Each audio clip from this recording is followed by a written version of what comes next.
My name is Charlesbogues, and this was me in 1997 when I pled guilty to the high profile murder of Louis D. Brown that took place in Boston, Massachusetts in 1993.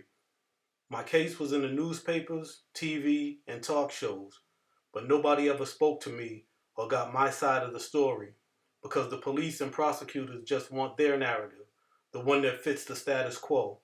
So this is my story, and it needs to be told because I didn't kill Louis D. Brown.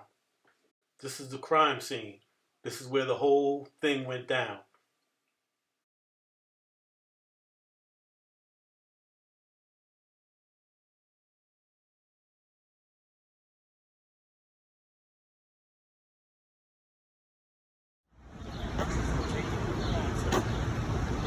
When I first came in here, Colton was sitting on the hood of the car that was here. Dawood was standing there, and I came walking up to them, and they asked me, did I hear about what happened earlier? And I was like, nah, not really. And I took my gun out my waistband and put it underneath the car tire on the inside, because I was thinking if the police pulled up, we could just walk away from the car and they'd stop us down the street, and it wouldn't be right where the gun was. And then as I came back up from, putting the gun down, Carlton fell off the car. And he was like, for a second, I didn't know what was going on because I was thinking in my head, why did he fall? Did you find him falling suspicious? Yeah, because it was like somebody lifted him off the car and threw him on the ground. And he was just moaning. I figured they were shooting from behind us because I heard The pop, pop, pop, pop, pop. So now we're all down behind the car. Dawood's here, Carl's laying on the ground. So I say to him, can you move? And he's like, yeah. So I said, run to your house, because he lives up the street. So at that moment, I picked my gun up because I'm thinking they seen him fall. Whoever shot him seen him fall, so they gonna come and finish him. So when he got up to run to his house, I got up and ran this way. I don't even know where the kid Dawood had went. So I'm running, and I'm in my mind, I'm thinking I gotta make it into the store. This store right here? This corner store, because this corner store was still here. So I'm running towards the store, and Tony at this time comes walking around the corner, because he's the person I was coming to meet. So as he comes walking around the corner, he's walking like these gentlemen are walking. Coincidental, but that's a good description. He's walking up towards me, but he's not looking at me. About there is a stop sign. There's no stop at any sign. So right there, I see the guy step from behind. He was in between the two dumpsters. And Tony is like where you are right now. So Tony was right here, and the guy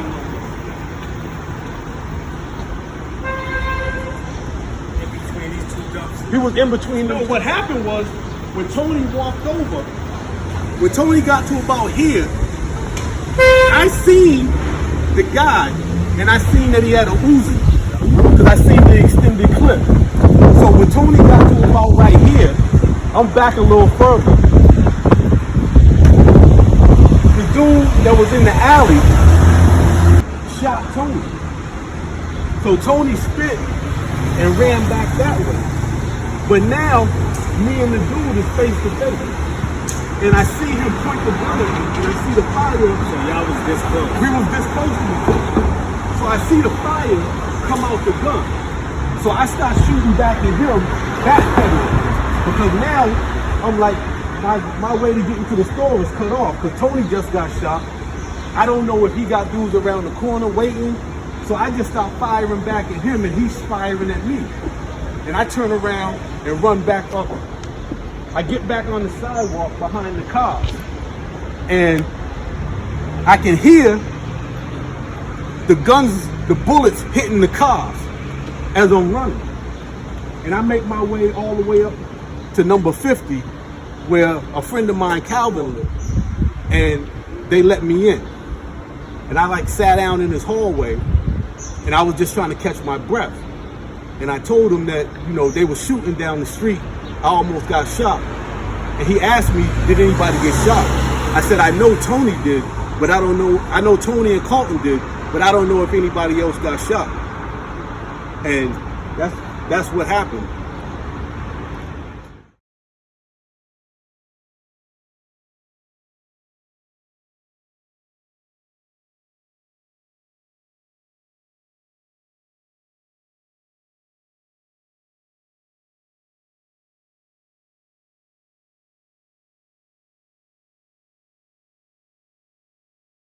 This is Life After Prison with Mike Curry.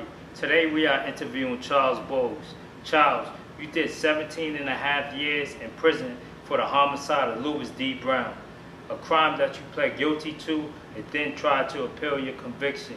1. What happened to get you to plead guilty? And 2, what made you appeal your conviction? But when the case first started, you know, I was like many other, you know, young black men in the hood. I was hustling and, you know, living the street life, and boom, I get arrested.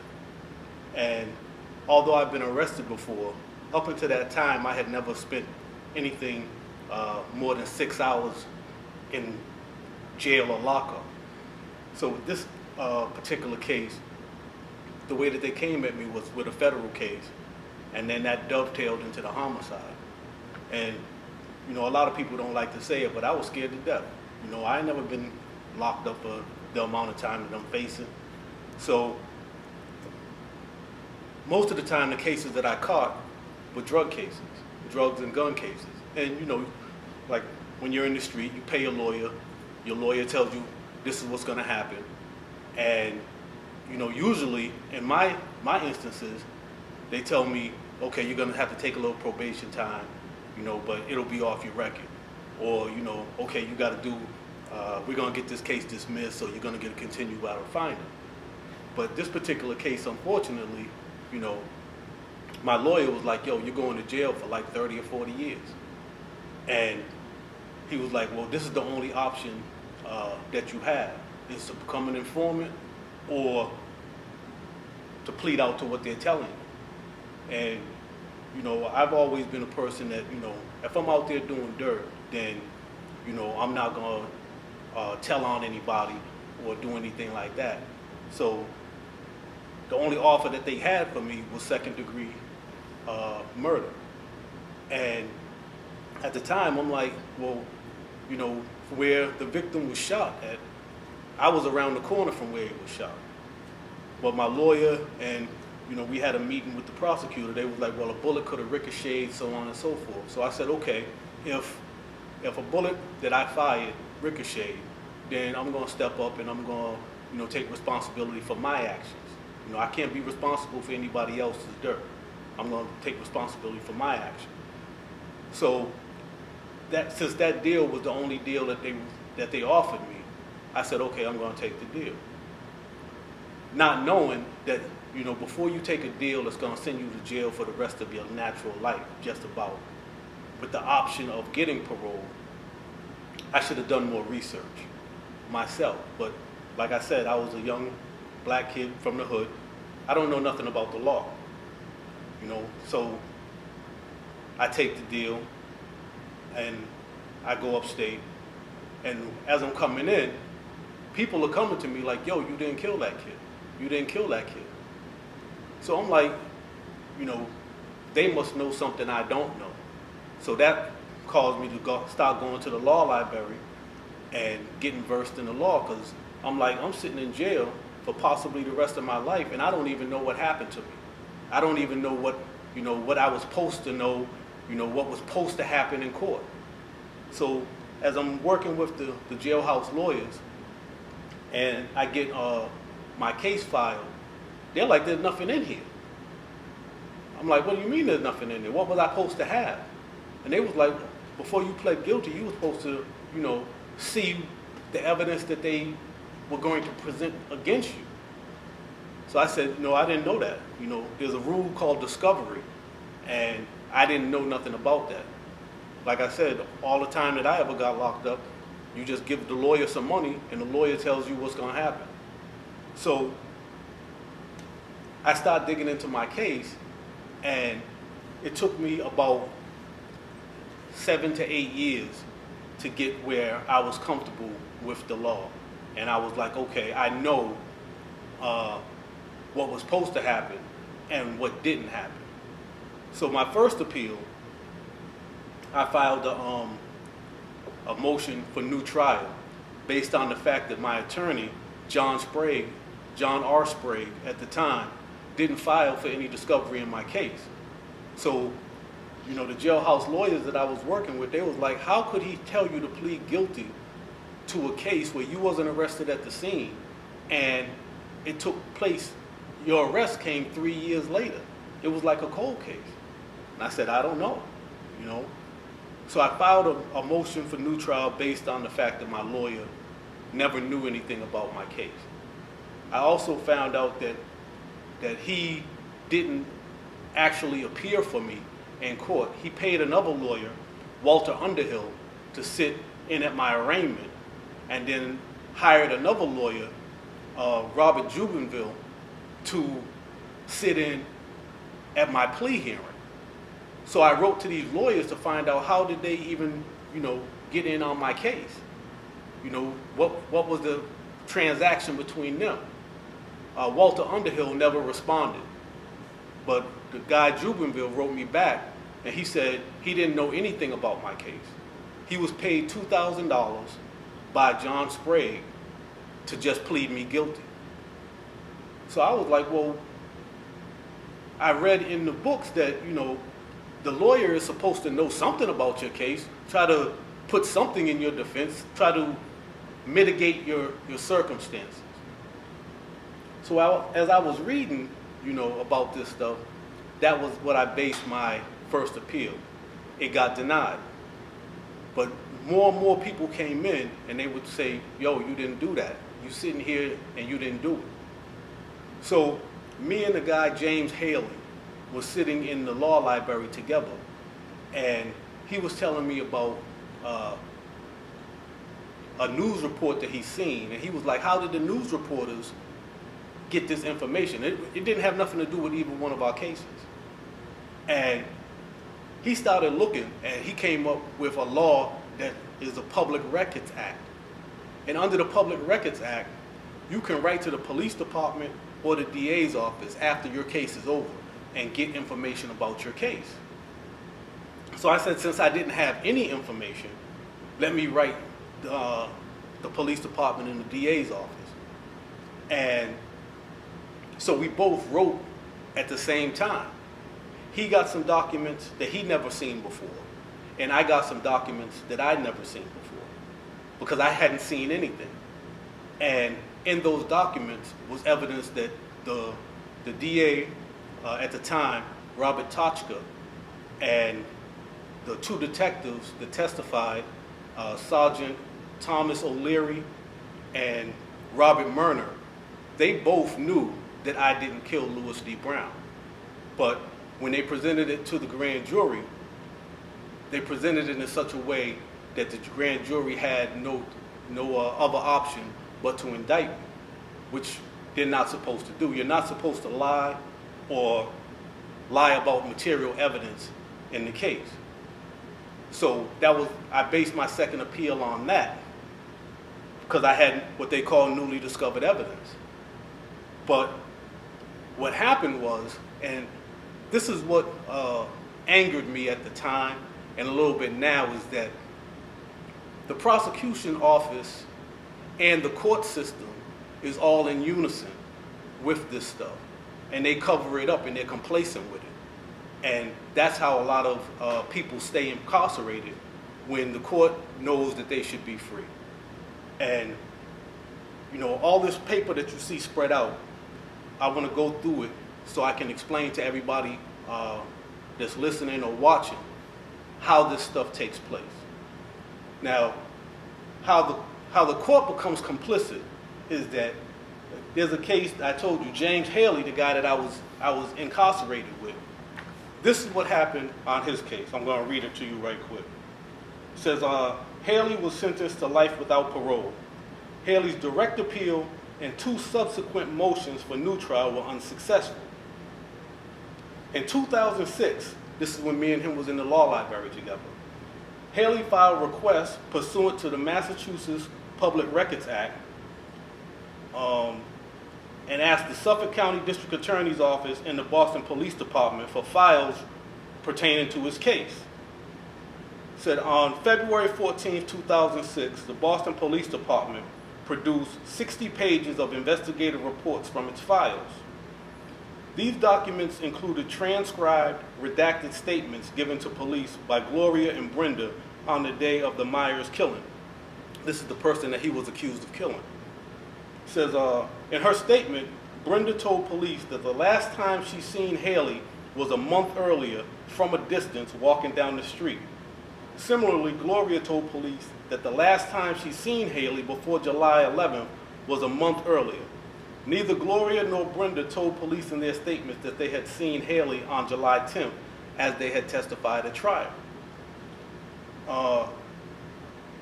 So he filed a motion. It says the importance of these statements to Haley's defense was described by the Superior Court as follows. Gloria and Brenda's police statements were significant in that they could interpret to mean that July 10th encounter with Haley did not occur, thus undermining Gloria's credibility as the critical eyewitness in eliminating the alleged impetus for the July 11th break-in at Myers' apartment. Spurred by the new revelation, Haley filed a 3rd motion for new trial in October 2007, alleging that withholding of the statements attributed to Gloria and Brenda violated his right to due process. Haley also sought additional post-conviction discovery.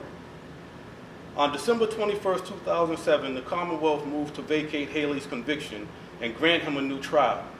The Superior Court allowed the motion the same day. The Commonwealth did not, however, concede Haley's innocence.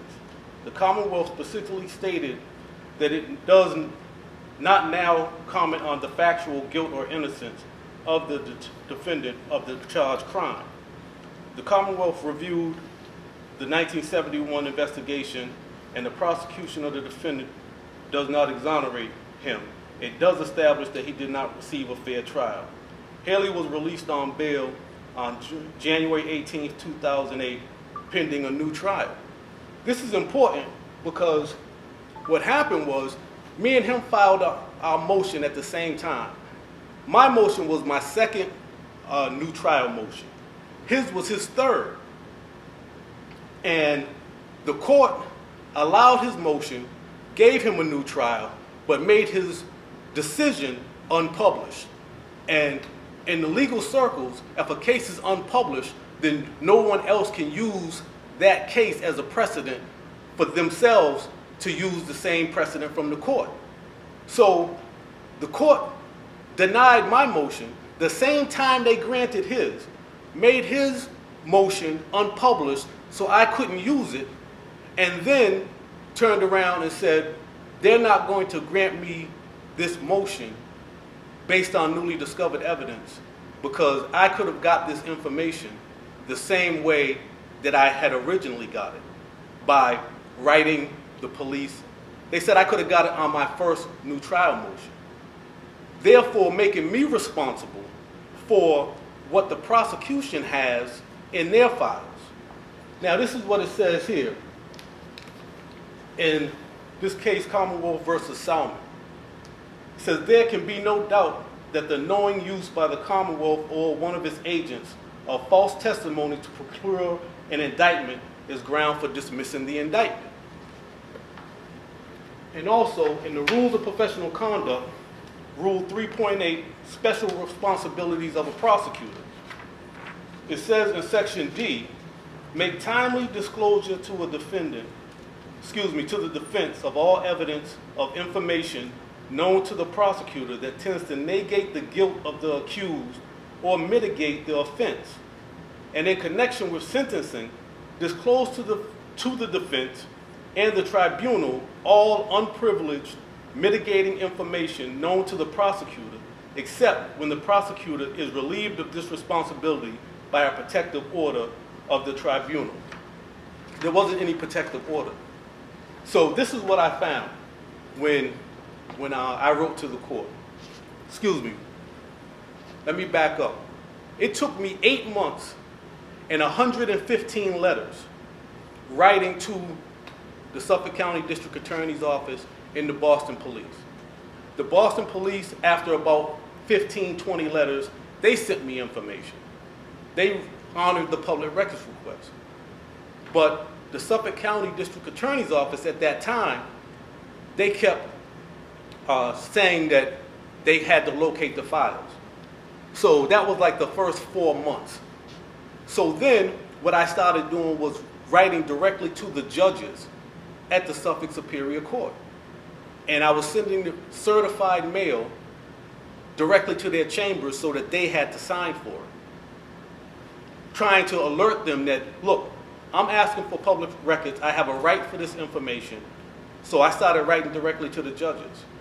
So what happened was, I'm assuming behind the scenes that one of the judges called the Suffolk County District Attorney's Office and told them, y'all have to honor his request.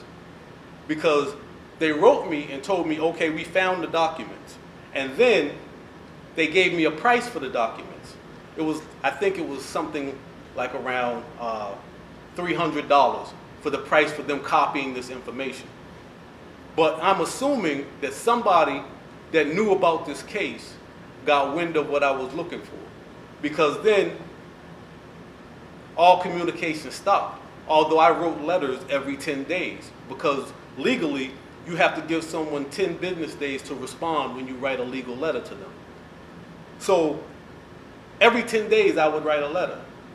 Then they started sending me back different prices. First it was like $700. Then it was $1,500. Then it was $2,000. So the price tag for this copying just kept going up. And I'm incarcerated. So they know you don't have any money. So by putting a price on something that's outside your financial reach, limits you to finding out the information. But I kept writing the letters thinking that, okay, somebody's going to get this letter, because there's several people that works in the district attorney's office. So I'm saying somebody's going to get this letter that don't know what's going on, and they're going to send me something. But that didn't occur. I kept getting different prices. So what I did was I wrote the judges' chambers again, and I said to them, look, this is the original price that they gave me. And when they gave me this price, they're bound by this price.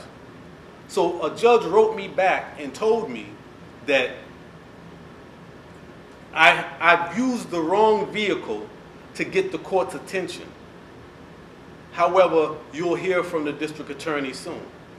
And then the district attorney wrote me back and said, okay, send us the money. And I sent it to him. And then I got these documents. These are the documents that I received. And I want to go through them one at a time. Okay, this is what I've discovered from the DA's office when they sent me the paperwork. Between them and the police, I was able to piece together what actually happened.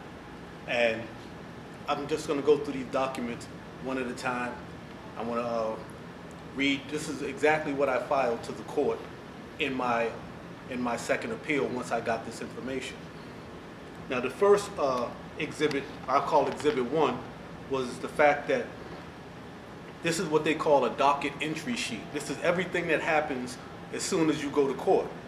When you go to court, they keep a running record of every appearance that you have, everything that happens when you go to court. And by my docket entry sheet, it shows that my lawyer, John R. Sprague, never filed for any discovery in my case. He never asked for any police reports or anything. And they said it was because it was a prearranged plea deal. But between the time that I was arraigned and the time that I was supposed to go to court to plead guilty, he had the opportunity to ask for discovery. He just didn't do it because he was like, you know, it was, I guess to him it was a done deal already. So he didn't do what they call due diligence in my eyes to find out exactly what the police had. The second exhibit that I filed was a police report from a witness, Margarita. Her last name is up there, but I don't want to put her last name out there because she's just a regular citizen that was a witness. The police report shows that the eyewitness, Margarita, described the person that she saw clothing-wise, and she picked a person out of a photo array. However, at the grand jury, the prosecutor never asked her to describe the gunman that she observed, clothing or his physical description during her testimony. When she testified at the grand jury, they just asked her to tell her story, but they cut her off before she got to the description. They didn't ask her if she picked anybody out of a lineup. They just asked her to say what she saw. She did pick somebody out of a lineup, but that person, the police had, and later documents, they had cleared. The person was there that day, but they didn't fire their gun. So they cleared them of having direct involvement with the crime.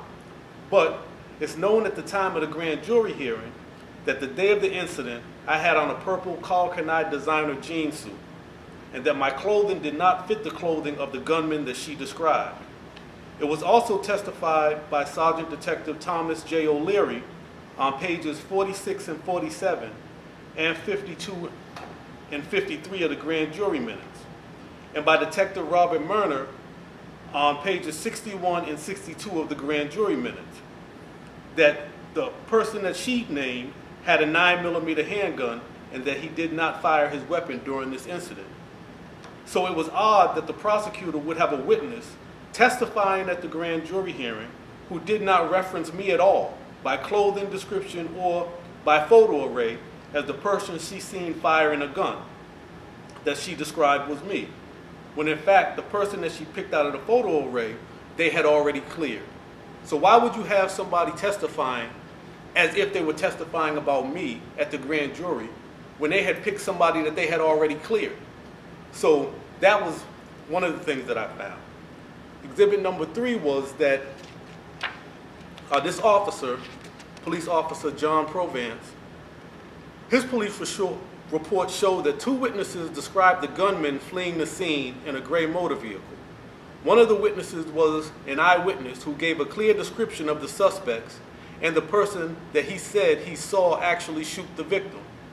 None of the descriptions given by these witnesses fit me at all, physically or clothing-wise, and I left the scene on foot until later when I came back and got my car, which at that time was a brown Oldsmobile Cutlass. So the person that this witness, that this officer talked to, actually seen the person who shot Lewis Brown, and they left in a gray motor vehicle. But they didn't include those witnesses because at that time their focus was trying to, put me in jail for this. Exhibit number 4 was a police officer, Troy Hartgrove. This police report also identified possible suspects getting into a gray motor vehicle. The description given by this officer, again, did not fit my description physically or clothes-wise. So that's about 4 witnesses so far that saw the person that committed this shooting, and they just, didn't pay attention to that. And this 5th exhibit, which is very important, was this guy named William. This statement from an eyewitness who described seeing an individual shoot the victim, described the shooter in detail, and also stated that he saw the shooter twice over the course of several days, and it seems as if a positive identification of this shooter could have been made by this individual, since this eyewitness, in his statement, which I have here, he had a panic attack the second time that he seen the victim. And he stated in there that he thought the guy was coming to kill him because he seen him shoot that kid. That's in the actual paperwork of his statement. He says, again, the description of this shooter given by this individual did not physically fit me, my physical description or the clothing that I had on that day. So I would think if they were looking for the truth, they would have brought this witness forward, because he not only seen the person that day actually shoot and kill the victim, he seen him 3 days later at a different location. and had a panic attack and thought that the guy was coming to finish him off for seeing him shoot the kid. But they didn't use that. Also, exhibit number 6 was Police Officer Timothy A. Smith. This police report showed evidence of other persons having a .45 caliber firearm, and those firearms being used at the scene. This contradicted the testimony of Sergeant Detective Thomas O'Leary on page 44 of the grand jury minutes, the prosecutor Robert Toshka, and Sergeant Detective Mark W. Vickers' testimony on page 74 of the grand jury minutes regarding that there were only 7 .45 caliber shell casings recovered at the scene. Now this is important because at the time of this crime, I had a .45 caliber firearm. As I said, I was in the street and I was carrying my gun.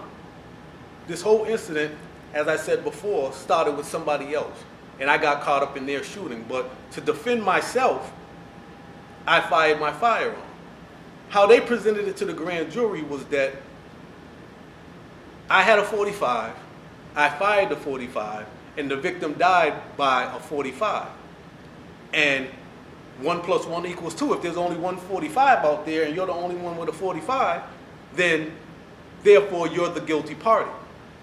But what I found out was that there were several people there that had .45s, and they found several shell casings and actual bullets that were fired from several individuals having different .45s. And what I will explain later is that when they produced that information, I went to the court and asked them for an evidentiary hearing, and they granted me permission to test the ballistical evidence. When the ballistical evidence test came back, the same bullet that they found in the victim did not fit the shell casings that they said that I fired. Therefore, somebody else actually killed the victim. In Exhibit 7, this police officer, Mayfield H. Holliday, this report is from the partner of Timothy A. Smith. As previously stated, these ballistics were recovered at the crime scene. However, when my hired ballistical expert went to examine the prosecution's ballistical evidence in my case, these 2 spent and 1 live rounds of ballistics were said to be quote-unquote lost. And that's what happens a lot of times when they don't want information to come forward. They say it was lost because they're the only one who had it. If you have everything locked in a safe and you're the only one who has the key, then how does somebody lose it? Exhibit number 8 was their ballistical expert that they had. When I got a ballistical expert, they are entitled to get a ballistical expert. And in his ballistical report, it indicates that there was an item that they're calling item number 3, which was recovered. It had 6 lands and 6 grooves and a left-hand twist. And what they're speaking about is when a bullet comes out of a gun, inside of the barrel of the gun, it either spins the bullet to the right or spins the bullet to the left. And it leaves markings on the bullet. And that's how they can match bullets to bullets. The other one that they had, item 8 that was recovered, had 4 lands and grooves and a right-hand twist. So the item 3 had a left-hand twist, and item 8 had a right-hand twist. So that's 2 different .45s that they had the ballistical evidence for. And they testified to the grand jury that there was only 1 .45 in existence. So that right there skewed the material evidence that could have been put before the grand jury. The indication that 2 separate .45 calibers firearms were fired at the scene, which directly contradicts the testimony of Sergeant Detective Thomas O'Leary and Detective Robert Murner and Sergeant Detective Mark W. Vickers at the grand jury when they stated and indicated that only 1 .45 caliber firearm was fired at the scene. These 3 men testified about the bullet retrieved from the body of the victim and the bullet retrieved from the bumper of eyewitness Daniel's car as he left the scene.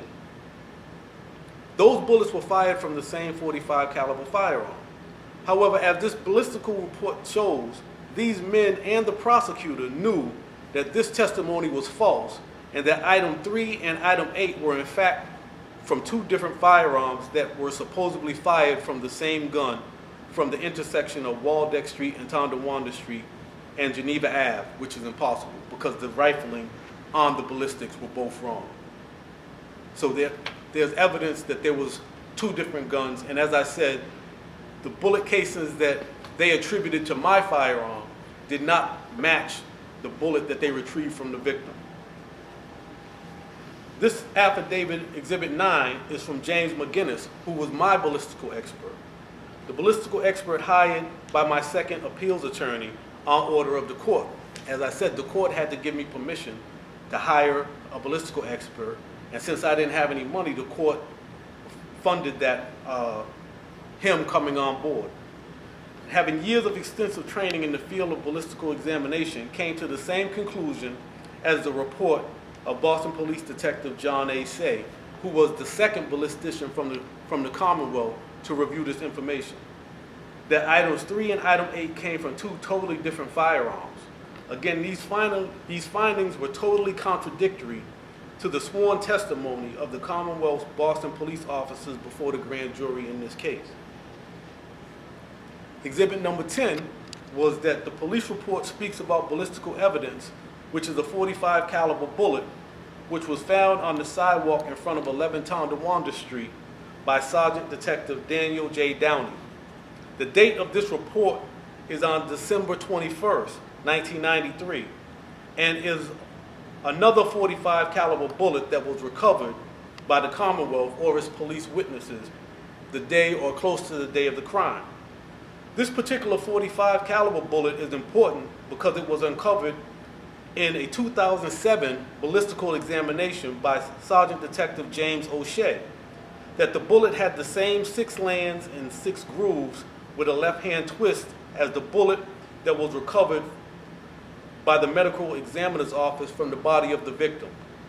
This bullet, with the same rifle markings as the bullet that killed the victim, was found in front of 11 Tonawanda Street, which is the opposite direction from the direction that I was firing my .45 caliber firearm.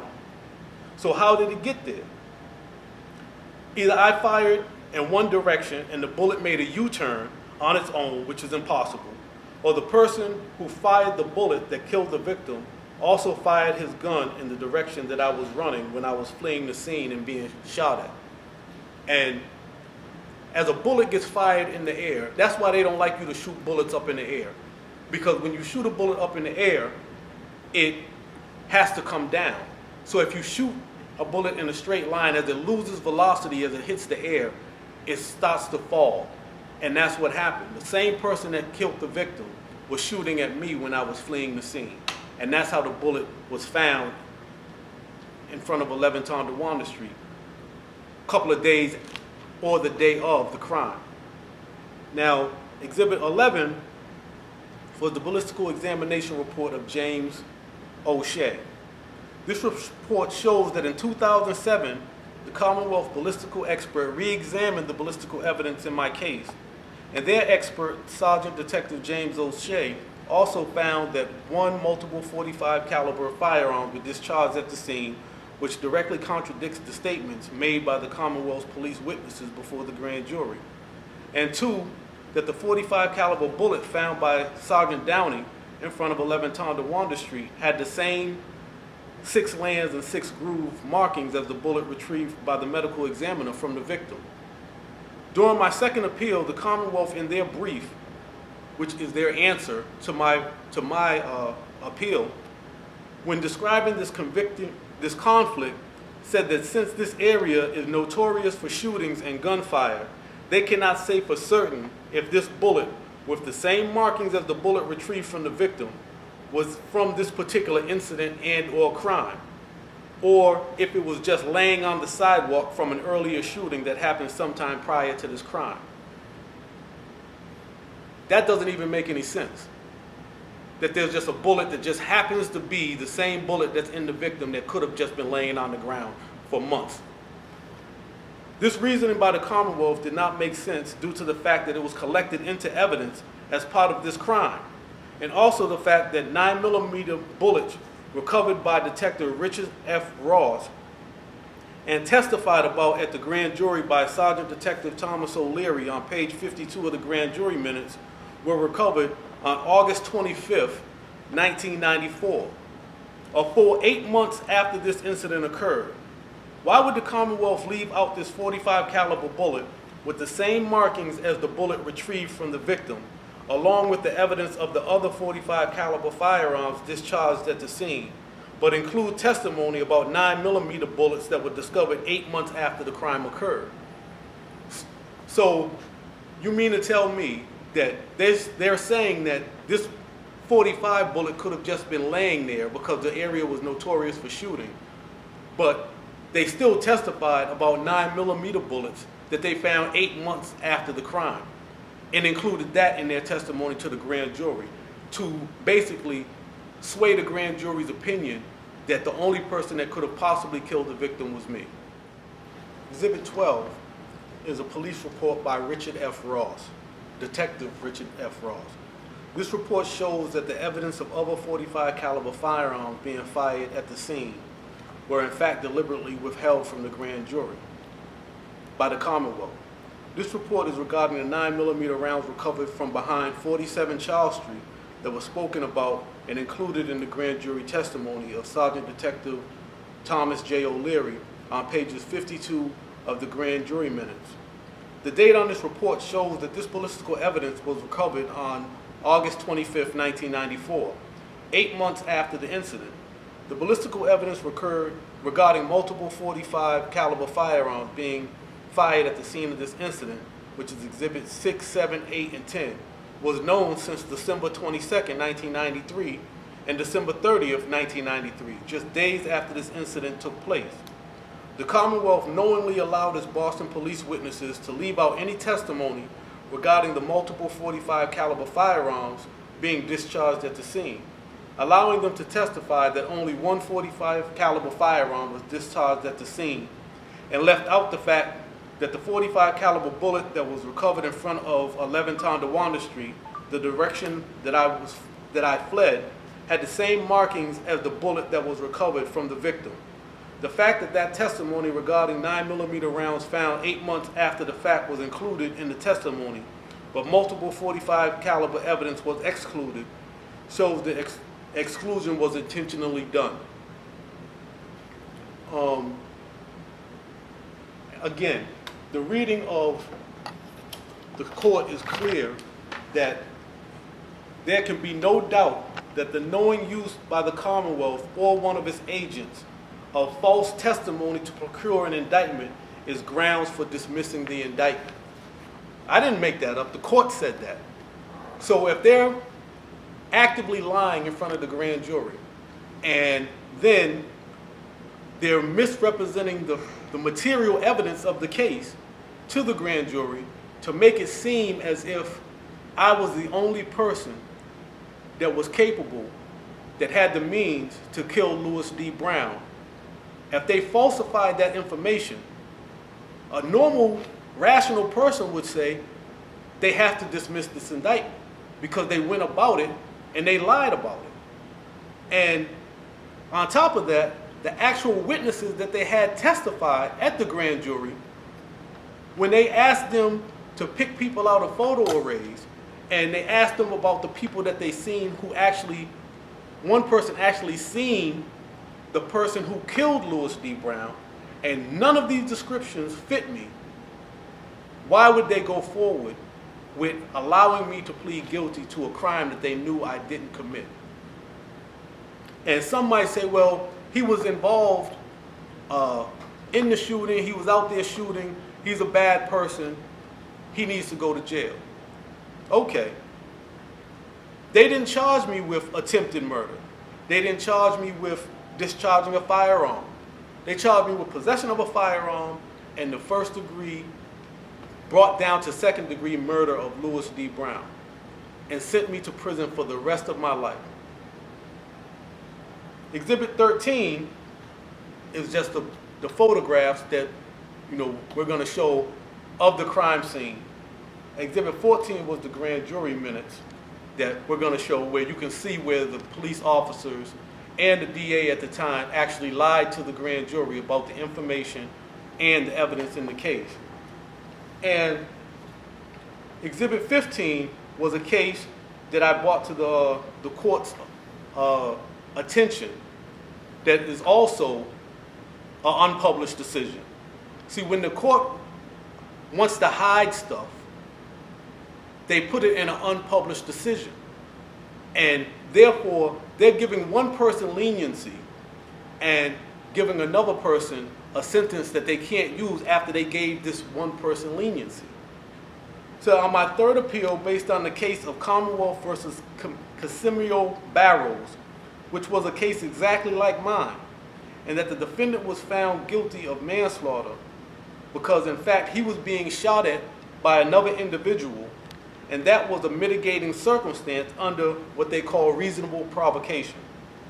The reasonable provocation clause in Massachusetts law states, for voluntary manslaughter, under the theory of provocation, the provocative event must be one that would arouse in an ordinary person such a state of passion, anger, fear, fright, or nervous excitement as would eclipse his capacity for reflection or restraint. And that actually did produce such a state of mind in the defendant. So when I went back to court, at the grand jury, they presented the case that I was thinking that Louis D. Brown was another gang member, that I chased him, and that I shot him, and that I killed him. And I was the only person who did that. On my appeal, they changed the theory of their case to not that I was the only shooter in a one-on-one incident.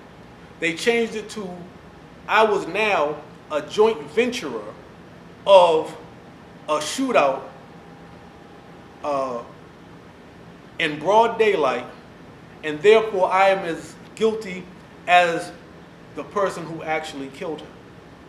In the Casimiro Barrows case, this person, Casimiro Barrows, he was being shot at by somebody. He shot back and actually killed a victim. But the court in his case allowed his case not to be murder, not to be sentenced to the rest of his life in prison or be on parole for the rest of his life in prison. They said it was manslaughter because him being shot at was an act, what they call an act of provocation. In my case, someone was shooting at me for something I had nothing to do with, didn't know about, and when I shot back, I didn't hit anybody. So when people say, why did you appeal your case? Is because although I did fire a firearm in self-defense after someone started shooting at me, I didn't shoot anybody. I didn't kill anybody. And they still gave me life in prison. So when people ask me, why did you appeal your case? It's because I didn't kill anybody. And I'm still sitting here sentenced to life in prison. I had the ability to see the parole board, which granted me parole. And I've been living out in society without incident. I put my life back together. But I still have the specter of at any time, while on parole, they can pull me back into prison, and I just go back to prison for an indefinitely period of time, which I don't feel is correct because at the end of the day, I didn't kill anybody.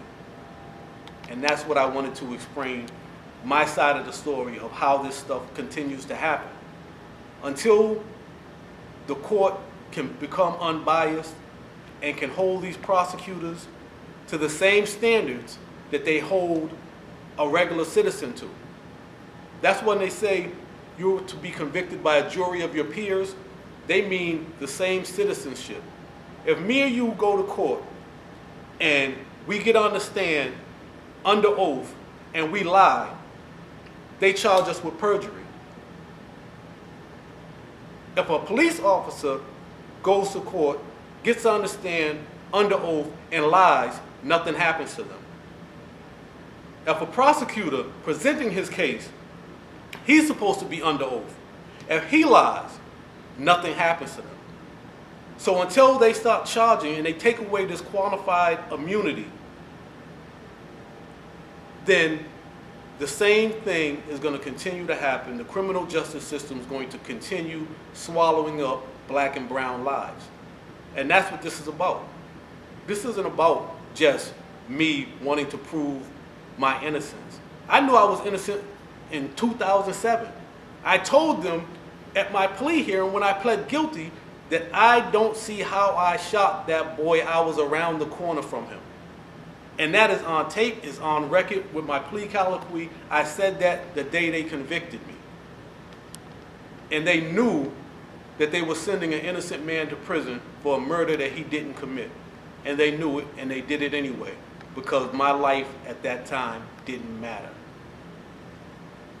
So that's why when people say, well, how did you plead guilty if you know you didn't do it? Because you don't know.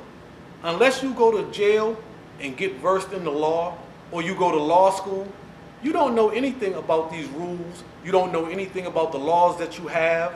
You don't know anything about what was supposed to be done to you at court. And you just believe your lawyer because that's who you paid. And he's supposed to have your best interests in heart. And if you get a bad lawyer or a lawyer that just doesn't care, I found out after the fact that my lawyer used to be a state trooper, and he was a dirty cop that became a lawyer, and he was in a lot of cases that have been overturned. One gentleman, his case just got overturned, and he had been locked up for 36 years for a murder that he didn't commit. And my lawyer, John R. Sprague, was the arresting state trooper that sent him to prison for the rest of his life. So you don't know. When you get a lawyer, you don't know who that person is. You don't know if they got an A in law school or if they got an F. You don't know anything about them. So you're taking the word of someone you don't know for you having either life in prison or you going home free.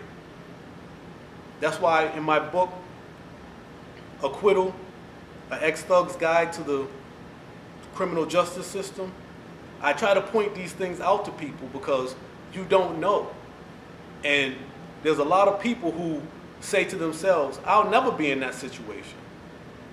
But all it takes is a chance of fate or you making one wrong decision that could land you in prison for an enormous amount of time.